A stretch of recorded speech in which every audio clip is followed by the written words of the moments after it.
Ailleurs dans le monde. Ailleurs dans le monde, le magazine hebdomadaire de Radio Côte d'Ivoire pour décrypter, analyser et débattre des grands sujets sur l'actualité internationale avec des spécialistes. Ailleurs dans le monde, la tribune pour mieux comprendre le monde qui nous entoure. Ailleurs dans le monde, tous les dimanches de 9h05 à 10h sur Radio Côte d'Ivoire. Présentation Fatim Djedje. Bonjour à tous et bienvenue dans Ailleurs dans le monde, votre magazine d'actualité internationale sur Radio Côte d'Ivoire, comme chaque dimanche avec mes invités. Ce dimanche, il s'agit du Dr Lille Niez-Niel-Blin, sociologue. Bonjour. Bonjour Fatim, bonjour aux auditeurs. Du Dr William Aglonon, politologue. Bonjour. Bonjour chers auditeurs, bonjour Fatim. Et de Thomas Guessambi, journaliste. Bonjour Thomas. Bonjour Fatim. Alors cette semaine, chers auditeurs, difficile d'échapper aux strass et paillettes et autres têtes couronnées.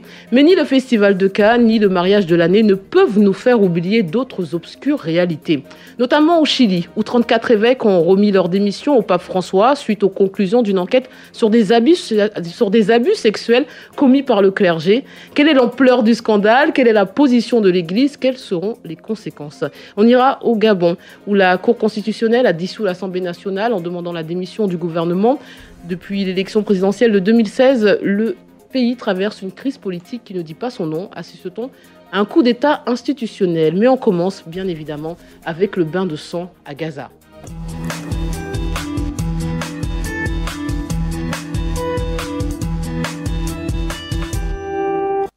Des heurts ont éclaté ce lundi 14 mai dans la matinée entre Palestiniens et soldats israéliens dans la bande de Gaza, le long de la frontière avec Israël, quelques heures avant l'inauguration de l'ambassade américaine à Jérusalem. 61 manifestants palestiniens ont été tués et au moins 2700 autres blessés. Cela porte à une centaine le nombre de Palestiniens tués dans la bande de Gaza depuis le début d'un mouvement de protestation massif le 30 mars et fait de cette journée la plus meurtrière du conflit israélo-palestinien depuis la guerre de 2014 dans l'enclave sous Blocus. Alors messieurs, Donald Trump est-il responsable de ce bain de sang à Gaza? Thomas Guessambi. Merci Fatim. Je pense que je n'aurai pas la prétention de répondre oui ou non, mais aussi je m'efforcerai de ne pas être équilibriste. On sait tous que la tension est toujours vive entre deux peuples, le peuple juif et le peuple palestinien, arabe, surtout dans cette région, qu'est la terre palestinienne. Et donc, dans une telle tension, juste une petite bûchette pour que l'embrasement soit réel et ait des conséquences. Mais qui a allumé cette bûchette? Et ait des conséquences très regrettables. Je veux dire, c'est peut-être un homme qu'on peut désigner aujourd'hui, mais c'est aussi peut-être sans doute l'hypocrisie générale qui a fait qu'on n'a pas pris des décisions courageuses, ou du moins des décisions ont été prises, même à l'ONU, concernant cette région, mais n'ont jamais été appliquées. De sorte que, dans ce vide, un homme vient avec les convictions qui lui sont propres, décide de mettre le pied dans le plat.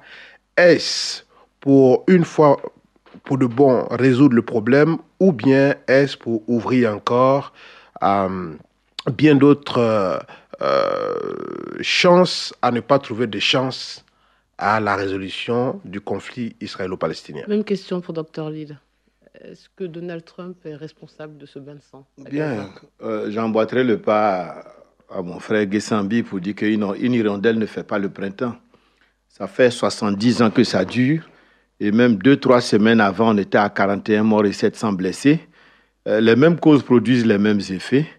Et ça nous rappelle tristement, simplement, parce que moi, je ne pense pas que Donald Trump soit intéressant au point de lui accorder la vedette, même s'il a l'initiative de, vraiment, comme on dit, la bûchette. Mais dans le fond, ça prouve que la communauté internationale n'existe pas. Ça prouve également que mieux vaut être beau, blanc, fort que maigre, chétif et noir ou basané. Ça prouve également aussi que la réalité n'existe pas. Parce que quand on parle de Palestine dans la Bible, il s'agit d'une réalité. Quand il y a des gens qui vous disent il y a 70 ans, j'ai planté un olivier sur cette terre, il y a une réalité. Et quand on dit que la patridie n'existe pas, c'est aussi quelque chose qui n'est pas réel.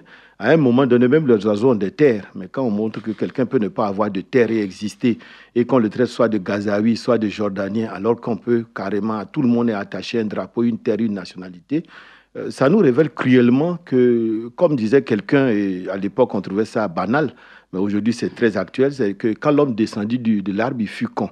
C'est-à-dire au sens où même les animaux savent que c'est uni, trouvant la place à chacun, même au plus faible qu'on s'en sort. Aujourd'hui, nous sommes dans la loi du plus fort qui est la meilleure.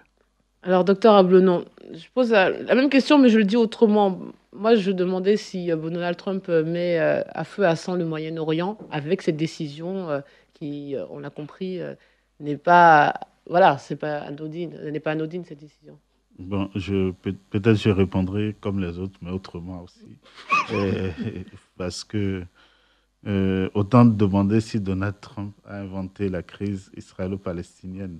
Donc, je pense que c'est peut-être une étape ou un tournant de cette crise.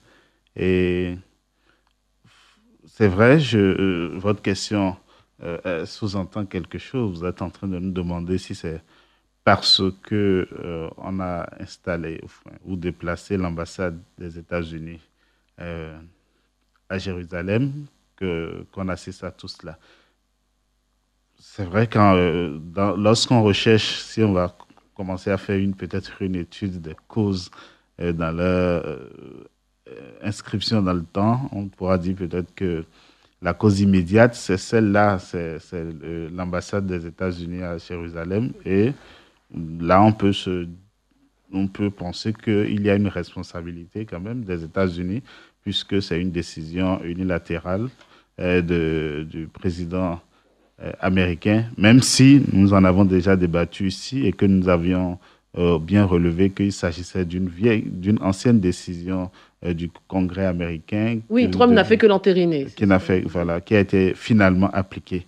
Maintenant, est-ce que cette décision a été appliquée avec responsabilité? Parce que c'est là le problème.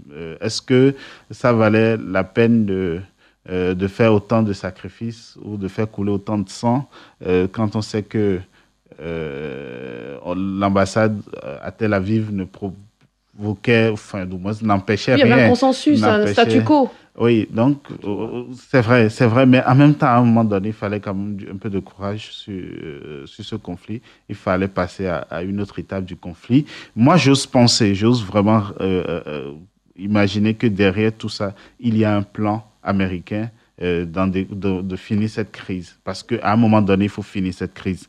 Le plan américain, là, c'est prendre parti activement pour les Israéliens. Pas nécessairement.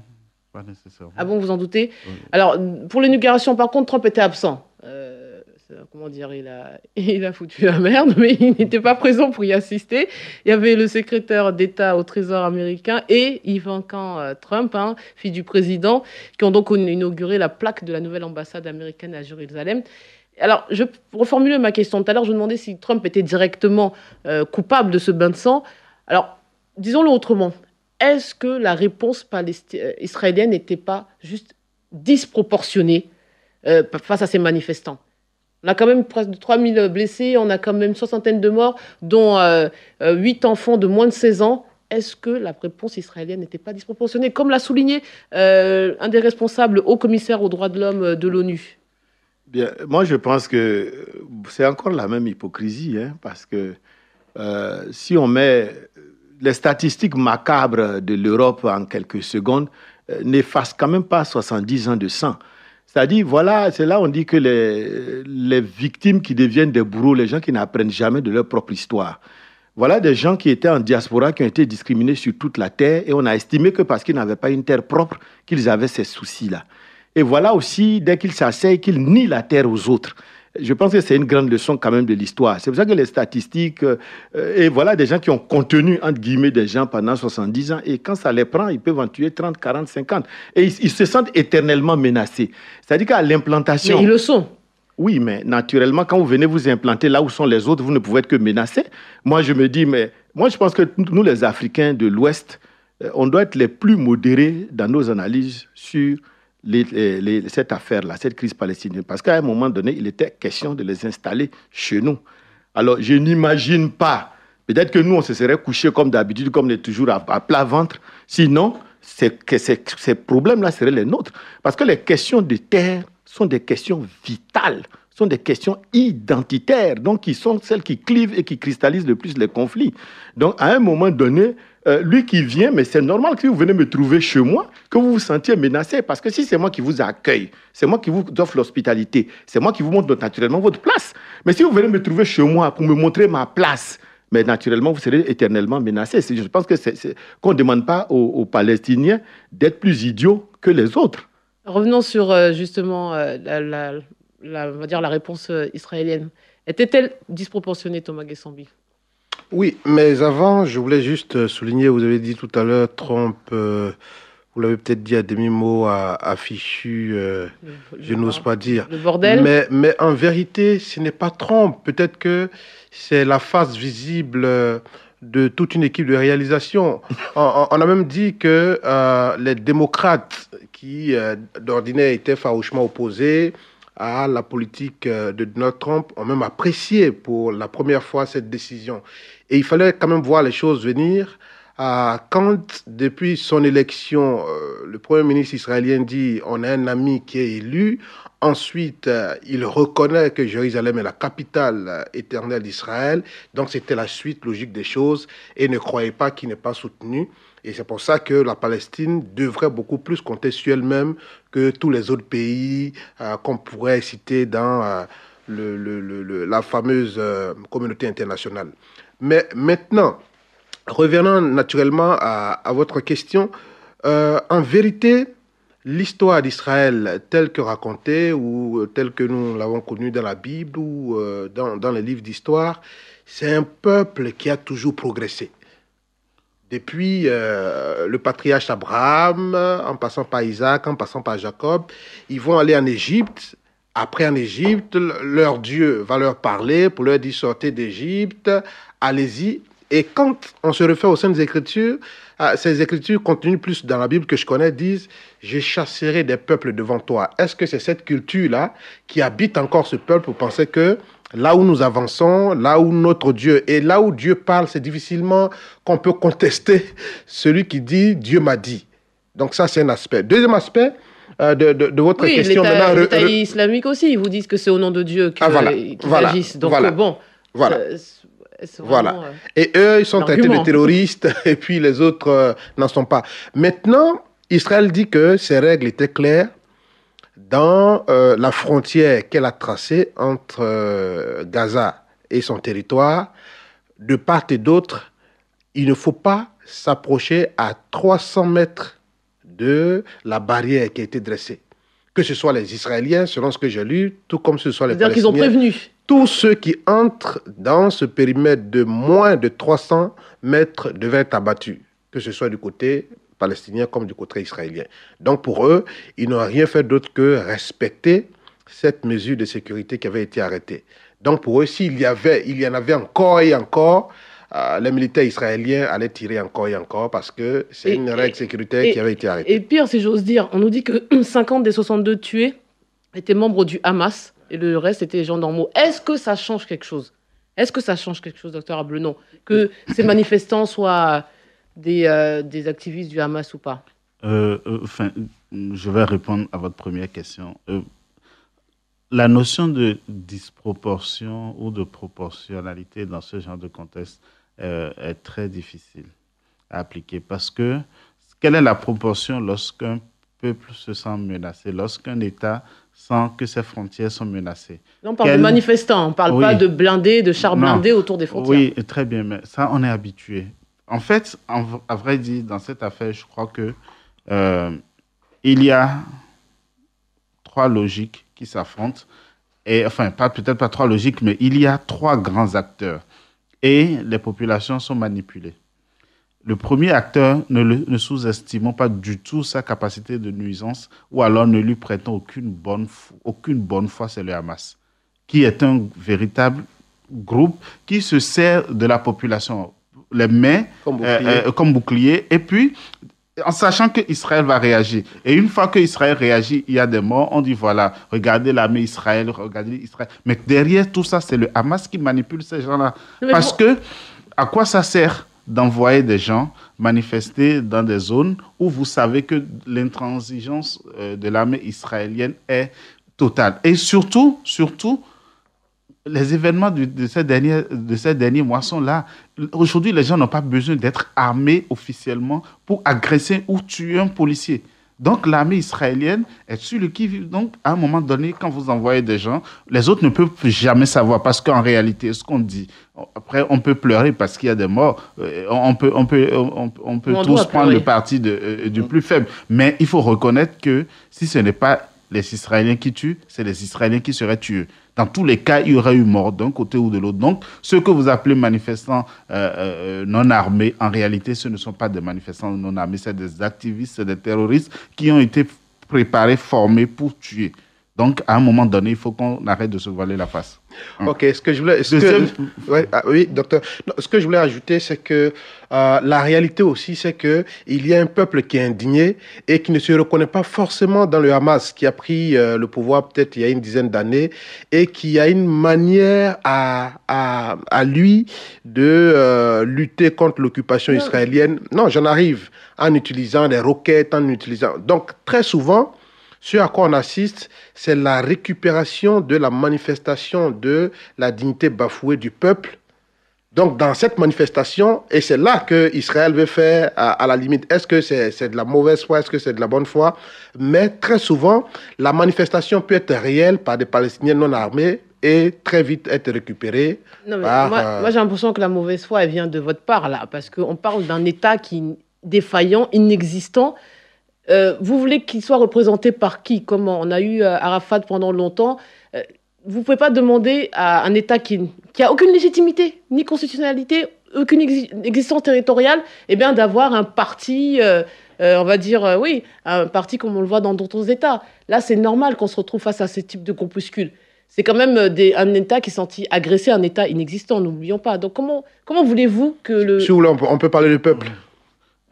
On est là pour ça. En fait, c'est le deuxième point que j'allais aborder. En fait, il y a une grande hypocrisie de ceux qu'on appelle aujourd'hui, je ne dirais pas communauté internationale, mais c'est beaucoup plus les Européens, qui commencent à découvrir que, en réalité, la politique qui est mise en œuvre au Proche-Orient est en faveur d'Israël et que ça n'arrange pas la Palestine. Mais ils ont été complices de cette politique. Ou au contraire, c'est eux qui ont mis en place cette politique qui était une mauvaise décision dès la base parce que ils ont voulu régler leur cas de conscience de la Deuxième Guerre mondiale. On est allé diviser la Palestine en deux. Alors que la solution à deux États, 70 ans d'expérience ont montré que c'est un pis-aller. Il n'y a aucune chance pour qu'on aboutisse. Donc il faut un État pour vous partager...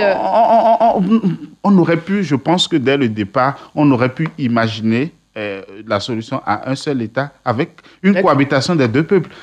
Et la capitale où? Jérusalem-Est pour les Palestiniens Non, pas deux États. Pour moi, à la base, ça aurait dû être un seul État. Ça aurait dû être un seul État. Parce qu'aujourd'hui, le problème, c'est quoi?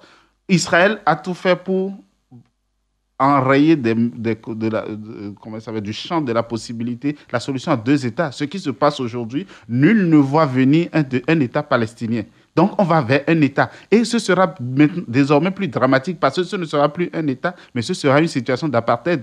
Alors, avant de donner la parole à Dr Lille, juste pour revenir encore sur les mots de Thomas, parce qu'effectivement, il faut se méfier de ce terme de terroriste. L'ANC, c'était le terroriste. Dès qu'un peuple veut défendre sa cause, sa terre, eh ben, il n'a pas d'autre moyen que d'être dans la violence. Et là, on le qualifie systématiquement de terrorisme. C'est un peu balayer, pour moi, c'est balayer le problème en accusant les gens à tort et à travers de terroristes, même si parfois ils le sont. Mais à la base, ils défendent une cause, légitime ou pas? Bien, moi je suis parfaitement d'accord avec le politologue parce que l'Europe a toujours eu un instinct traumatico-culpabilitaire envers Israël. Voilà des gens qu'eux-mêmes ont discriminés chez eux, ils les ont gazés, et donc à un moment donné, comment résoudre ce traumatisme-là? Et comme ils n'en voulaient pas, parce que ça, nous en discutons depuis que nous sommes étudiants dans les années 84-85 en Europe, ils les ont mis ailleurs. Ça fait que vis-à-vis d'Israël, ils ont une mémoire fortement culpabilisée. C'est-à-dire que même là encore, la semaine dernière, on le disait que l'Allemagne n'arrive pas trop. Ça veut dire quoi?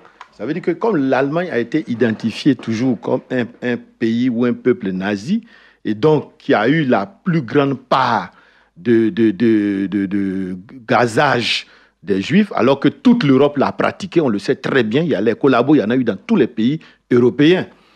De telle sorte que quand vous avez une mémoire que vous n'assumez jamais, que vous ne regardez jamais en face, vous êtes plutôt content que si ça ressort sous forme d'exutoire sur d'autres peuples, disons entre guillemets sous-peuples, ben ça vous déculpabilise quelque part. Sinon, aujourd'hui, si l'Europe assume franchement sa mémoire, l'Europe qui s'est toujours interrogée... Ils vont quoi? Ils vont récupérer tous les Juifs en Europe? Non, ce n'est pas cette question-là. C'est peut-être comme il a dit, ne pas toujours penser qu'Israël a raison 30 ans d'avance. Et puis de manière... Parce que cette histoire de capitale, Israël l'avait annoncé. Cette histoire de solution à un État, Israël l'avait annoncé. Mais peut-être que ça peut être aussi, pourquoi pas, une solution, puisque les esclaves sont venus au Libéria, ils sont venus en Sierra Leone, sous cette forme-là d'un seul État, et ça s'est plus ou moins bien passé, à moins que nous, les peuples africains, ne fassions pas partie de l'histoire. Pourquoi on n'a pas imaginé ça? Voilà, c'est-à-dire c'est comme s'il fallait tout leur donner pour pouvoir se déculpabiliser quelque part, les renforcer militairement, les légitimer par la religion et par la Bible, etc., etc. Enfin, moi, je pense très sincèrement que dès le départ, ils étaient conscients que la solution était intenable. Mais ils savaient qu'au lieu de créer une solution à un État où tout le monde aurait un droit, peut-être qu'en renforçant Israël, on aboutirait à une situation d'apartheid. Voilà. Où les autres font, parce que c'est vers ça qu'on tend. Oui, c'est vers ça qu'on tend aujourd'hui. C'est une réalité vers une situation. Donc, je pense que soit c'est une mauvaise décision qui a été prise dans un contexte où on ne pouvait plus y réfléchir parce qu'on était traumatisé, etc. Ou alors, c'est du machiavélisme bien assumé et qu'on a jusque-là, on a berné les Palestiniens. Mais ce qui est dommage dans l'affaire, c'est qu'on veut faire passer les Israéliens pour les mauvais Israéliens. Mais au fond, eux-mêmes, ils se battent pour avoir une terre. Ils se battent pour ne pas revivre le traumatisme de l'histoire. Ils se battent pour ne plus se retrouver. Mais le nombre de peuples qui sont traumatisés historiquement parlant... Non, mais attendez, chacun se bat pour ne pas revivre la même chose. Le nombre de peuples traumatisés historiquement, je veux dire, vous voulez qu'on aille rendre aux Indiens d'Amérique... Donc, en fait, le problème, c'est ça, avec Israël. C'est-à-dire qu'on est toujours dans l'exception. L'exception, en plus, on est dans le divin. Donc, vous imaginez, on peut rien discuter. Moi, je voulais rebondir sur juste un aspect que vous avez soulevé qui est exact. De négation en négation, comme vous l'avez dit tout à l'heure, il ne reste que la violence. On nie tout. On nie la terre, on nie le nom, on nie le travail, on nie l'histoire, on nie la famille, on nie tout. Et là où Dr Ablonon a parfaitement raison, je souscris, ça a toujours été une zone poudrière. Depuis que le monde est monde, le Proche-Orient, c'est le petit bout de territoire des tribus et des peuples qui a toujours constitué leur État. La Bible est riche de querelles, de rivalités dans cette zone-là. C'est-à-dire que cette zone ne connaît jamais la paix tant qu'on ne donne pas un petit caillou à chacun. Donc, voilà. Et on ne sait pas, je ne sais pas si les Européens sont amnésiques ou s'ils font exprès, comme il a dit, du machiavélisme assumé ou non assumé, ou de l'hypocrisie congénitale, mais on ne peut pas penser que dans cette zone-là, quelqu'un, sous prétexte que lui est menacé, puisse avoir un caillou à lui au détriment des autres. Alors, on va parler un peu des réactions. On a le Conseil des droits de l'ONU, Conseil des droits de l'homme de l'ONU, qui a adopté ce vendredi une résolution pour envoyer une équipe internationale spécialisée dans les crimes de guerre, enquêter sur les événements survenus à Gaza depuis la marche du retour le 30 mars. Seuls 2 des membres du Conseil, les États-Unis et l'Australie, ont voté contre la résolution adoptée par 29 des 47 membres, 14 s'abstenant, parmi lesquels la Suisse, l'Allemagne et le Royaume-Uni. Israël dénonce l'hypocrisie et l'absurdité de ce Conseil. Et en parallèle, de ce vote à l'ONU, on a le président égyptien qui a ordonné l'ouverture exceptionnelle d'1 mois de la frontière avec Gaza à l'occasion du Ramadan. Abdel Fattah al-Sisi a indiqué sur sa page Facebook que cette décision avait été prise pour alléger les souffrances des habitants de l'enclave palestinienne qui compte quelques 2 millions d'habitants soumis à un sévère blocus israélien depuis plus de 10 ans. La France, elle, condamne les violences. On a aussi l'Organisation de la coopération islamique qui a convoqué en urgence un sommet qui s'est déroulé à Istanbul. Et le dirigeant turc, donc Recep Tayyip Erdogan, s'est exprimé. Selon lui, le statut de Jérusalem est la ligne rouge pour le monde musulman. Et Washington a puni les Palestiniens, tandis qu'Israël, qui viole le droit international, s'est retrouvé récompensé. Il y a l'Afrique du Sud quand même qui a appelé son ambassadeur. Oui, c'est vrai. Et puis, il y a un autre État qui va aussi implanter son ambassade là-bas. Là, il redessine les cartes, parce que j'ai vraiment envie qu'on passe à un autre sujet, mais quelques mots encore, Thomas Guessambi. On a dit tout à l'heure, vous n'avez pas voulu assumer le fait que Donald Trump était peut-être à l'origine directement de ce bain de sang. Là aussi, la réaction d'Israël, on nous dit qu'ils réagissent en fonction de ceux qui sont face à eux, des terroristes présumés du Hamas, comme vous le disiez à l'instant. Et là, on voit la réaction des uns et des autres. Quelles seront les conséquences de cette histoire, en fait, de cette implantation de l'ambassade américaine à Jérusalem? Non, ce que je vais dire à mon modeste niveau, j'aurai toujours quand même le courage d'assumer mes propos. Ce que je suis en train de dire, nous sommes devant un conflit multiforme, à la fois spirituel, à la fois matériel. Mais à la vérité, quand nous sommes dans le matériel que nous maîtrisons tous ici, que nous pouvons partager, dans ce matériel, nous vivons dans la jungle où les plus forts dictent toujours leurs lois. Et je pense que certains pays comme la Russie, comme la Corée du Nord ont compris cela, qu'il n'y a pas de communauté internationale. Il y a que je dois m'armer suffisamment pour moi-même exprimer et exister. Et c'est ça qui est la réalité. Maintenant, ce que je peux dire sur les réactions, c'est dans le domaine de la comédie. C'est vraiment du théâtre, oui. C'est du cinéma. Sinon, est-ce que vous savez que la bande de Gaza est enclavée par un blocus, pas seulement israélien, mais israélien et égyptien. Donc, les Égyptiens sont vraiment mal placés pour dire ce qu'ils ont dit. Ouais. Ils se sont alliés à Israël pour créer un blocus. Mais l'Égypte est le lien direct des États-Unis et la garantie et la sécurité de l'Israël. Voilà. C'est l'un des premiers pays musulmans à avoir reconnu. Ensuite, vous avez le Hamas qui politiquement dirige les terres palestiniennes, mais qui va rentrer dans des considérations sunnites contre les chiites. Donc, finalement, le monde arabe, qui devait être un soutien véritable pour la Palestine, est divisé. Vous avez peut-être le Qatar qui finançait le Hamas aujourd'hui.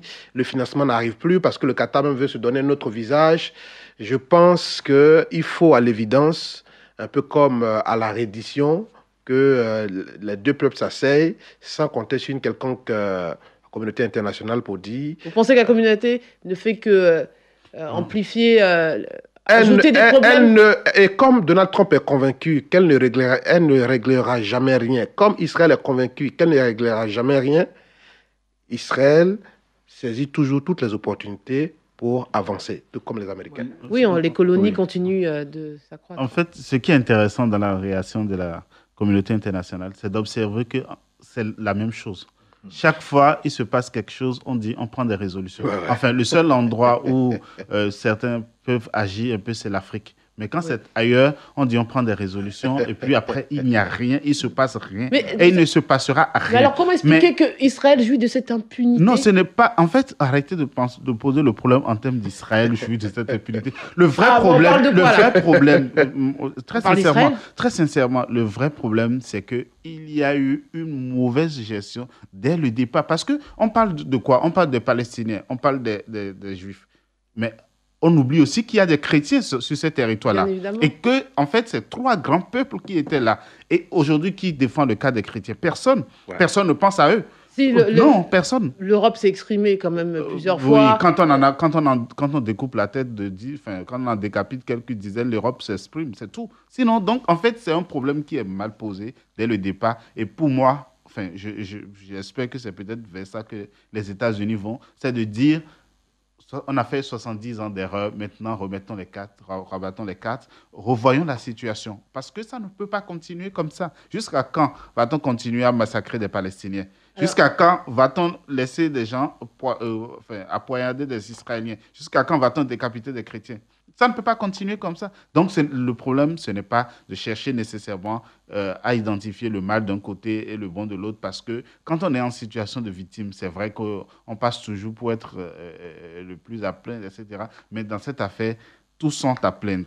tous sont à plaindre parce que les Israéliens aussi aimeraient vivre tranquille chez eux, en paix chez eux. Tout le monde aspire à la paix. Donc, à un moment donné, il faut que la communauté internationale tout le monde, se rende compte. Sûr, hein, peut-être chez dans la population, le peuple, j'en suis persuadée, mais au niveau des plus grandes instances, je suis pas sûre que certains ont quand même un penchant, on va dire, pour les règlements de manière belliqueuse. Moi, je pense que d'un mot, vraiment, l'Europe plus ça va aller, plus ils seront démoniaques.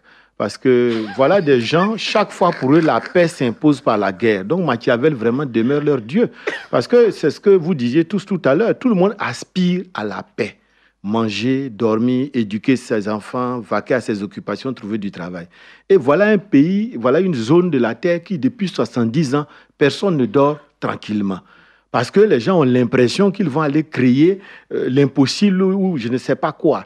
Sinon, si on ne comprend pas ce qui se passe dans cette zone. Et pourtant, c'est prévisible. Depuis la nuit des temps, ça n'a jamais été une zone tranquille.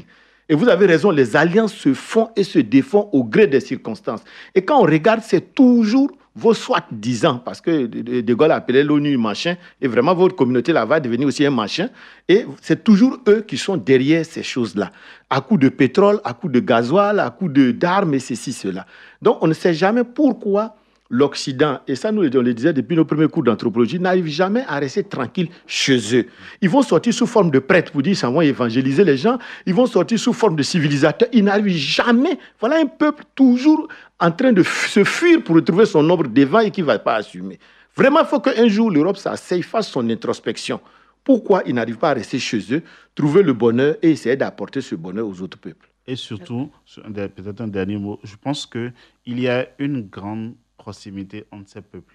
Qu'aujourd'hui, pendant 10 années, on a appris à se détester. C'est des gens qui ont une grande proximité culturelle, raciale, ethnique, etc. Les juifs ashkénazes et les juifs séfarades, c'est pas du tout la même chose. Et n'oublions surtout pas, quand les Juifs sont partis d'Israël ou ont laissé la tête de Palestine, tous n'étaient pas partis. Et il y a eu beaucoup de métissage avec ceux qu'on appelle aujourd'hui les Palestiniens. Il y a beaucoup parmi eux qui sont des Juifs à l'origine. Donc vraiment, je crois qu'il faut que la communauté internationale arrête de répéter les mêmes erreurs et se focalise sur une vraie solution. Allez, une dernière question à ce sujet, après on passe aux pédophiles. J'aimerais... c'est manière comme une autre d'introduire le sujet. Je vois qu'ils sont tous découragés par mes propos, mais c'est une réalité, messieurs, mais excusez-moi. Alors, j'aimerais qu'on évoque aussi le style Trump, qui, donc, j'ai l'impression, change les règles du jeu. On a vu, on va parler du fond, là, on va parler de la forme. Donc, contrairement à ses prédécesseurs, il fait ce qu'il dit. Thomas l'a souligné la semaine dernière. On a le sentiment aussi que la communauté internationale avait pour prétexte, habituellement, pour son inaction, le fait de s'être fait duper ou de ne pas être au courant. Là, c'est le contraire. Là, on a quelqu'un qui dit ce qu'il va faire, qui le fait, qui nous prévient, et ça ne change rien. Donc, c'était quoi ? C'est fini l'excuse de « on ne savait pas, on s'est fait avoir ». C'est fini le coup de l'Irak. Là, à chacune de ces décisions, elles sont annoncées, elles sont exécutées et ça ne change rien. Ça veut dire quoi, Dr Lille ?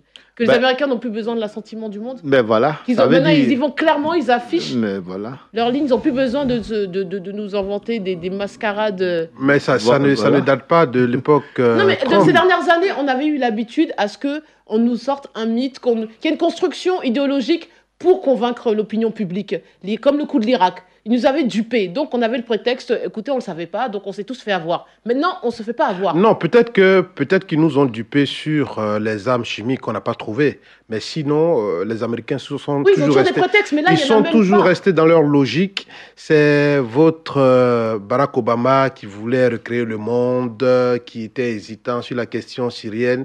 Non, les Américains ont toujours été clairs. Mais ça reste un président américain. Les Américains vous appellent pour dire à 4 heures, je viens vous attaquer, j'arrive. Contrairement à certaines autres puissances qui donnent dans l'hypocrisie, les Américains ont toujours été clairs dans leurs engagements. Voilà. De toute façon, ce qu'il dit est vrai parce que le peuple américain est conforme à son âge de culture. Le peuple américain a à peine 200, 300 ans. Donc, du coup, c'est la brutalité. Les autres, comme on le dit, ce sont des mains de, comment on le dit, des gants. des mains de fer dans des gants de velours, parce qu'ils ont 1000 ans, 2000 ans d'existence, ils ont connu eux-mêmes beaucoup de discrimination, de frustration, de souffrance. Donc avant d'aller imposer les souffrances aux autres, ils essaient de maquiller, alors que eux, c'est la brutalité. Et moi, je pense que Donald Trump, c'est vraiment à visage découvert que les choses se passent. Et ça les met mal à l'aise. Au fond, peut-être qu'ils ne sont pas à 100% contre, mais ce qu'ils aimeraient, c'est peut-être qu'ils y mettent un minimum de manière, parce qu'eux-mêmes sont choqués que tout ce qu'ils ont fait comme hypocrisie pendant on ne sait pas combien de millénaires, les autres avancent à visage découvert. Et peut-être aussi, ils ont peur, parce que à la brutalité peut répondre aussi la brutalité. Parce que comme l'a dit tout à l'heure Thomas Gessambi, quand les Palestiniens sauront qu'ils ne peuvent compter que sur eux, même sur la terre, on craint fort. Peut-être que soit ils vont tous se faire tuer ou se faire massacrer, ou bien choquer l'opinion, parce que 61, 100, 200, 300, à un moment donné, comme on le disait en sociologie, le monde aujourd'hui à ce qu'il appelle de seuil de tolérance. Et c'est ce qui s'est passé dans certains pays africains. On dit non, sans mort, on ne peut plus tolérer, il faut aller faire un coup d'État. Donc aujourd'hui, on est en train de les regarder. À quel niveau ils vont mettre le curseur? Vous allez dire, la ligne rouge, c'est ne pas avoir la capitale à Tel Aviv. Ça, c'est fait. Est-ce qu'il y a un nombre de Palestiniens critiques qu'on va attendre et puis on va faire quoi exactement? Donc, je pense que c'est de ça peut-être que les Européens ont peur. Sinon, dans le fond, je pense que la logique programmée est en train de se dérouler. Mais les Européens même sont mal placés, notamment la France, la Grande-Bretagne, pour condamner les Américains sur ce chapitre. Il n'y a pas longtemps, ils se sont levés sans concert de nations pour aller en Syrie pour aller opérer des frappes. Et après, on a cherché à se justifier. Mais, donc, c'est quand même... ça revient à ce qu'on disait la semaine dernière avec l'Iran. Moi, je me demande vraiment... Là, on est en train de bafouer le droit international. Ça n'existe pas. Voilà, c'est ça la réalité. Je pense que le sociologue disait tout à l'heure que la brutalité est liée à la jeunesse des États-Unis. Mais en réalité, toutes les grandes puissances sont brutales. Elles sont toutes brutales. Seulement, chacun sait... Non, c'est la forme d'exécution de la brutalité. Non, mais même en matière de forme, il suffit de voir ce qui se passe en Afrique. Je suis désolé. C'est que chacun sait, chacun a son terrain. Le seul problème aujourd'hui, c'est que... jusque-là, le monde a fonctionné un peu comme des zones réparties, où chacun pouvait exprimer sa brutalité, sa violence, parce que voilà, il en a les moyens, et puis les autres laissent faire.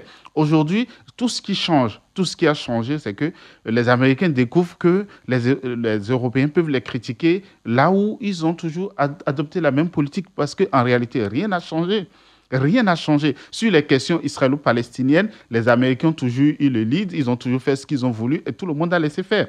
Dans les zones poudrières, lorsque c'est dangereux, c'est eux, parce que c'est eux qui ont la capacité de se montrer forts partout où ils veulent, ils le font. Quand il s'agit des pays africains francophones, la France vient faire ce qu'elle veut et puis personne n'a rien à dire. Donc ça, le monde a toujours fonctionné ainsi. La seule différence aujourd'hui, c'est que certains se permettent de critiquer les Américains dans ce qui est considéré un peu comme leur zone. Un crime de lèse-majesté.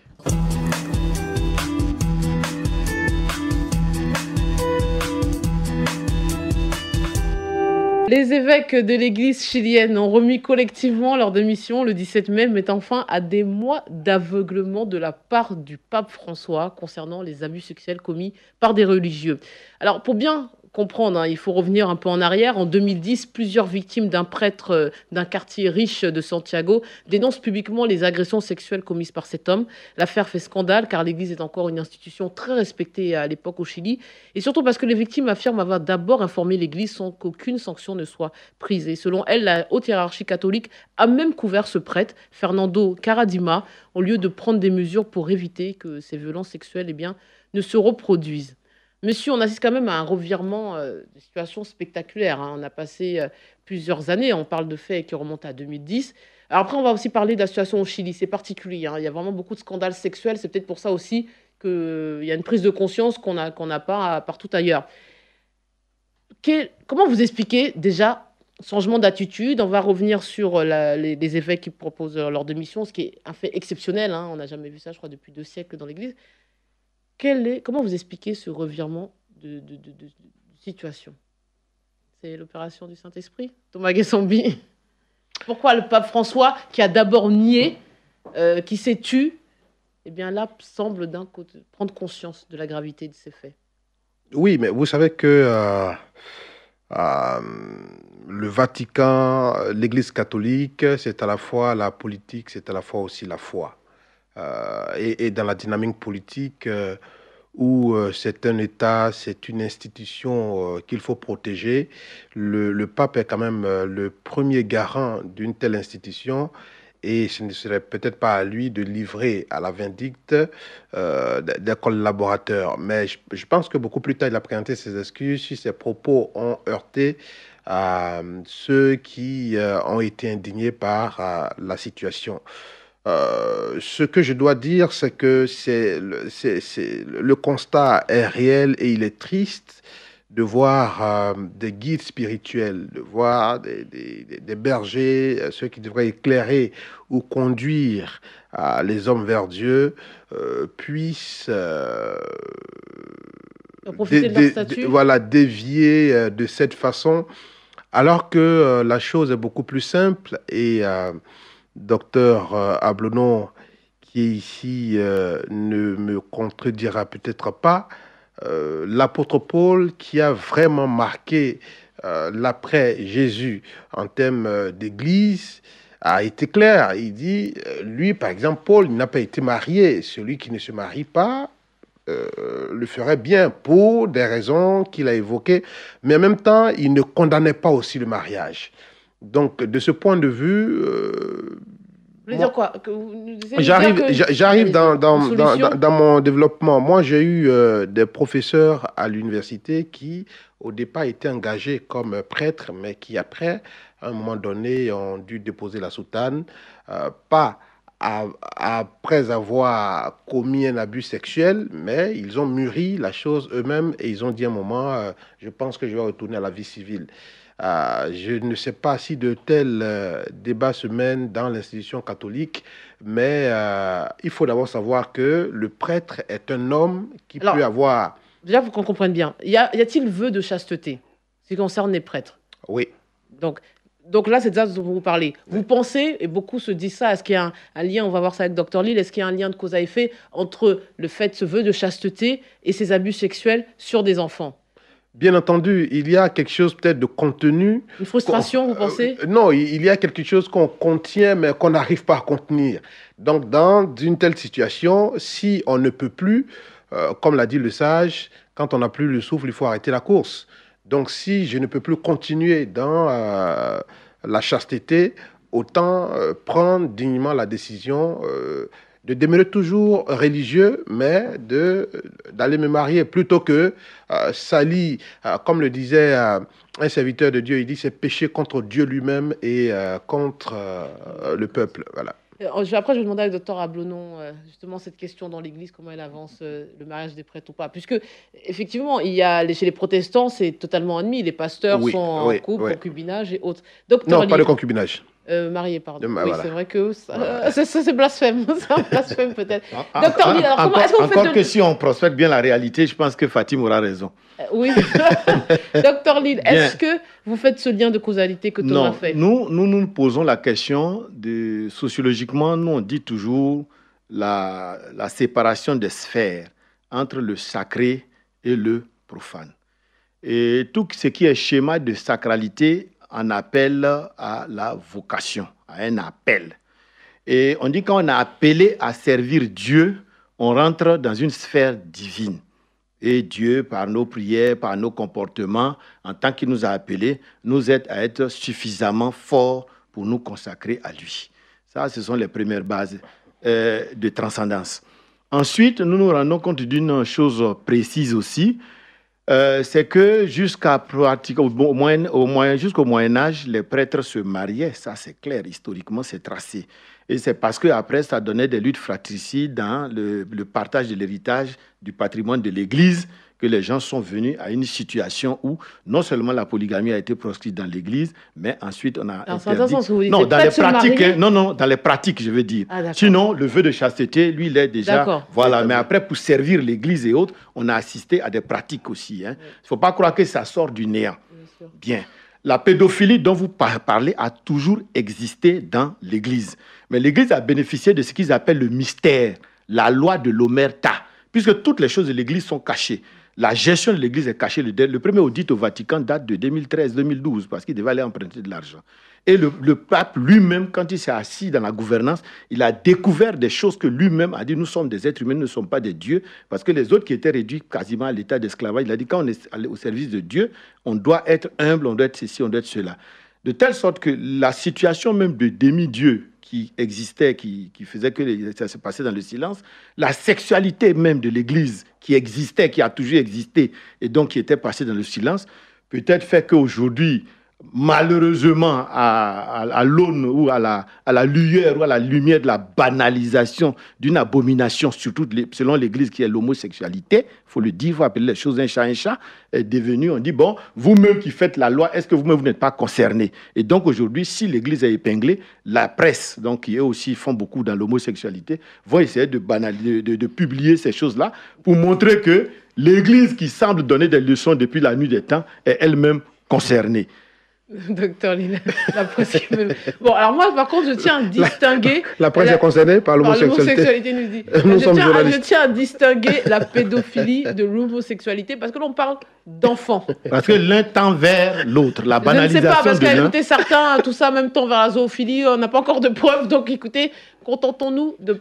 Ce qui choque plus Fatim, c'est la pédophilie. Ah, tout à fait. Voilà. Non, mais oui, ça devrait vous choquer aussi. Ça me choque que vous ne soyez pas aussi choqués que moi. Mais nous, ça nous choque. Oui, Madame Tarablo, non. oui, je pense c'est quand même le summum de l'immondisme, hein, j'ai envie de dire. Pour reprendre votre première question, il n'y a pas de vœu de chasteté pour un prêtre. D'accord. Aucun prêtre ne fait un vœu de chasteté. Les prêtres font une promesse de célibat. Donc, ce n'est pas interdit, enfin, du moins, aucun prêtre ne s'est engagé à faire de la chasteté. Mais ils font juste une promesse de célibat. Donc, ils promettent de ne pas se marier. Parce que c'est incompatible. Mais ça, c'est vraiment aujourd'hui que vous nous faites la lumière. Donc, il y a... Ah, donc, ouais, donc on peut avoir des... Et les frères, les seuls qui font des vœux, c'est les religieuses. Mais les prêtres et les frères font des promesses de célibat. Donc, ils ne se marient pas, ils peuvent avoir, des partenaires sexuels. Parce que la chasteté, on n'a pas besoin de faire un vœu de chasteté parce que ça, c'est une exigence de la religion. C'est une exigence, donc on n'a même pas besoin de faire un vœu pour ça. Puisque la religion dit que lorsque vous n'êtes pas marié, vous ne pouvez pas avoir des relations sexuelles. Ça s'appelle fornication, ça s'appelle impureté, etc. Donc, on n'a même pas besoin d'un vœu pour ça. Alors, deuxième chose, le sociologue parlait tout à l'heure de l'omerta. Je crois que l'Église s'est toujours battue justement contre l'omerta. La loi du... Oui, je ne sais pas si vous voulez qu'on installe des caméras au Vatican pour faire du love story. Peut-être que c'est ce que vous attendez. Vous pouvez pas dire que mais sinon, je ne sais pas ce que vous appelez l'opacité. S'il vous plaît, si vous regardez, dans toutes les zones du monde où les prêtres sont allés s'aimer l'évangile, il est rare qu'il n'y ait pas eu de cas de pédophilie, voire de prêtres qu'on a rappelés, etc. etc. Ce n'est pas une affaire de caméra. Alors, on parle de l'Église et de sa sexualité. Est-ce que... D'une hypocrisie, peut-être. Voilà. Est-ce que, comme l'a dit Thomas Guessambi, et comme vous venez de bien l'exprimer, quelqu'un dit, Dieu m'a appelé, c'est divin, religare, ma relation avec Dieu. Je sers Dieu et j'ai le choix, il m'a donné mon libre arbitre. Le jour où je ne me sens plus les forces, comme on dit, la chair est faible, je me désengage du service de Dieu pour revenir dans la vie profane. C'est pour ça que j'ai dit qu'il faudra toujours une grande maturité spirituelle. Honnêteté intellectuelle aussi et spirituelle. Une honnêteté spirituelle. Alors, je pense qu'il y a une chose. C'est facile de tirer sur l'Église. Mais au fond, au sein de l'Église, il n'y a que des hommes. Il y a des humains. Les prêtres, c'est des hommes. Et partout où il y a des humains, malheureusement, il y a des brebis galeuses. Il y a des gens qui se perdent. Il y a des gens qui ne respectent pas leurs règles, etc., etc. Et ce qui est vrai pour l'Église catholique, je suis au regret de vous le dire ou peut-être de vous l'apprendre, l'est aussi pour toutes les autres religions. Dans toutes les autres religions, laissez-moi finir. Dans toutes les autres religions, que ce soit les autres églises qui relèvent du christianisme, que ce soit dans l'islam, que ce soit dans ce que nous appelons les religions traditionnelles, c'est des choses qui sont connues. Donc, cette déviance existe partout. Ce n'est pas lié à l'Église, c'est lié à la société. Non, mais attendez, alors pourquoi... Non, là où vous faites... Excusez-moi, où je pense qu'il y a un petit déni, c'est que les autres religions, jusqu'à preuve du contraire, justement, n'empêchent pas ni de s'accoupler, ni d'avoir des relations sexuelles, ni de se marier. Non, très bien. Très bien.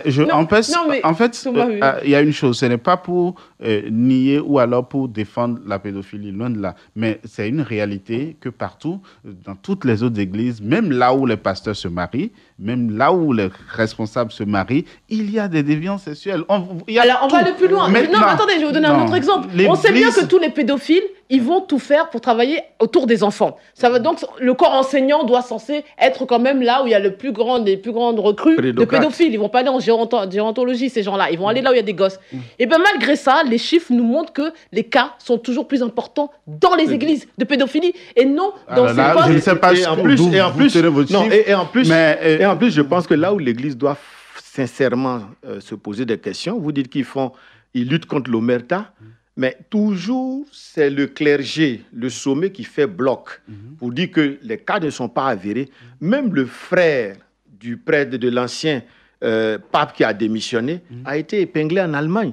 Et on se rend compte que ce soit en Occident, alors là, si c'est ce cas-là, il n'y a plus de communauté internationale, il n'y a plus de sous-développés, il n'y a plus de pays développés. Vraiment, le consensus est là. C'est-à-dire que partout où il se présente, l'Église nie, on rappelle la brebis galeuse et après maintenant, on commence à se confondre en excuses. Oui, parce ça s'est passé à Lyon, ça s'est passé à moi, je vais aller plus loin. Parce qu'on arrive à la fin de l'émission, je vais aller plus loin. C'est comme pour le cas des harcèlements des femmes, etc. Tous ces mouvements-là m'ont fait comprendre que la situation était pire que ce que je n'osais imaginer. Et c'est pareil pour la pédophilie. Et je me dis pourquoi ça n'avancera jamais. Parce qu'au fond, les rangs sont remplis de pédophiles, de pervers, et qui ne vont pas eux-mêmes en fait, il y a une chose. Je ne sais pas si vous faites exprès ou si ça vous fait plaisir de tirer sur l'Église, mais la pédophilie, l'Église n'a pas l'apanage de la pédophilie. On est d'accord. Maintenant, comparaison de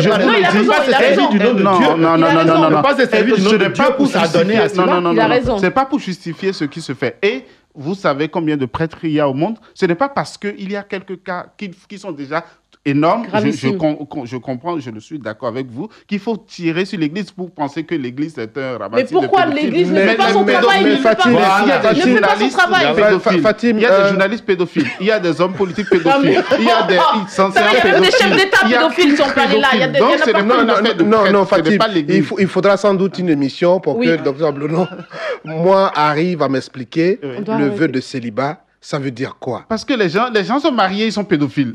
Puis vous êtes là, l'Église. Bon, messieurs, je suis désolée, on arrive à la fin de l'émission, mais on va reprendre le débat. Et on parlera, même si vous voulez, dans les autres religions, parce qu'il y a une hypocrisie. Les autres, ils s'occupent d'épouser des filles de 12 ans, qui sont des enfants, et nous faire croire que là, c'est de la pédophilie légalisée. Je vous le dis aussi, c'est de la pédophilie légalisée. Lisez les auteurs de la Grèce antique, vous allez vous rendre compte. La pédophilie est partout dans les religions. Allez, et on ira plus loin en disant que la banalisation aussi de la pédératie continue à continuer. De l'homosexualité. Bon, Dr Lille, merci à vous tous. On arrive à la fin de l'émission et je vous quitte avec cette citation. Merci à Clémence Cole pour la réalisation technique. Et on se quitte avec cette citation. Écoutez bien, messieurs, je crois qu'elle concerne plus l'homme qu'autre chose. Béni soit la providence qui a donné à chacun un joujou. La poupée de l'enfant à la femme à l'homme et l'homme au diable. Allez, bon dimanche à tous.